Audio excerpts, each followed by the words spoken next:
prisa lo has de hacer, que ahora que está limpio, ay, parece que no hay Mucho. toalla.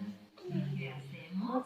Si tú no tienes toalla, entonces lo sacude, sacude, lo sacude hasta secarlo bien. Sigamos con los pies. Cada niño debe lavarse Uy, los uy, uy. pies muy bien. Para lavarse los pies sin prisa lo has de hacer. Y ahora que están limpios, ay, parece que no hay toalla. Y entonces, si tú no tienes toalla, entonces los